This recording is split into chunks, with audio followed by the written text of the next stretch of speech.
Meie eelmise nädala saates käisime uurimas vabariigi suurima liuguste tootja L-ukse tehases, kuidas sünnib üks kaasaegne, moodne ja kõrgekvaliteediline liuguks. Täna üritame selgust saada, kui palju erinevaid tooteid siit katuse alt üldse välja tuleb. Keskmiselt toodame nädala jooksul umbes 500–600 liugust. 500 ust nädalas, ma usun, et Eestisse ei mahu need uksed mitte kuidagi ära, isegi kui me kõik maanteeservad täis paneksime. Kuhu veel läheb? Tänasel päeval läheb umbes 70% meie toodangust siiski ekspordiks.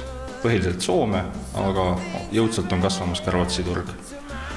Soome ja Rootsi turud on ilmselt väga nõudlikud turud. Kuidas ühel liugukse tootjal selle turu vallutamine üldse õnnestus? Läks see lihtsalt või väga keeruliselt?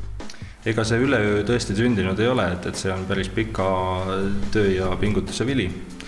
Aga eks see näitab meie toote kvaliteeti, et inimesed järjest rohkem ja rohkem on valmis meie tooteid ostma. Aga kui nüüd rääkida liuguste profiilidest ja erinevatest tüüpidest, siis alumiiniumprofiile on meil 7 erinevat tüüpi, lisaks veel melamiinprofiilid ja spoonprofiilid. Minu selja taga on praegu siin siis spoonprofiiliga liuguksed ja need on õlitatud tammespoon konkreetsel juhul. Inimese tellija soov ja nägemus mängib väga tähtsat rolli siin.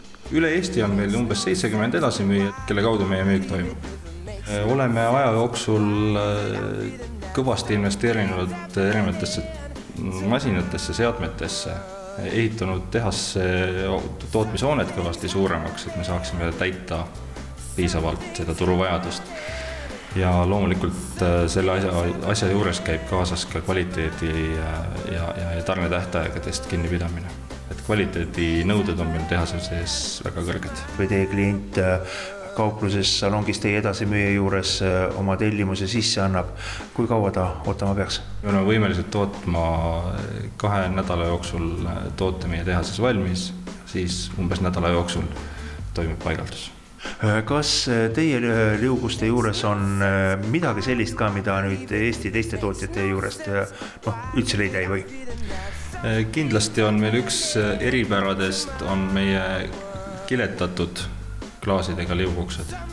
Ehk siis on erinevate mustritega kiled, mida me paneme klaasi tagumisele küljele ja see paistab läbi klaasi.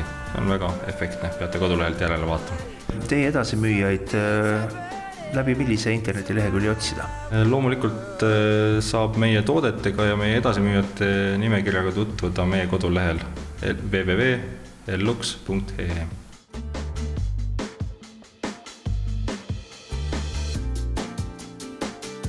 Ja liuguste ning garderoobide teema tahaksin lõpetada omapoolse mõttega, et vaadakem ringi, kui kodus vähegi ruumi on, siis tõepoolest selline garderoobi tuba, see on ilmselt asjade hoidmiseks kõige parem lahendus, sellepärast et siin on, nagu öeldakse, super ülevaade sellest, mis meil olemas on ja lisaks sellele teistes tubades ei ole võib-olla asjatuid kappe ja kapikesi.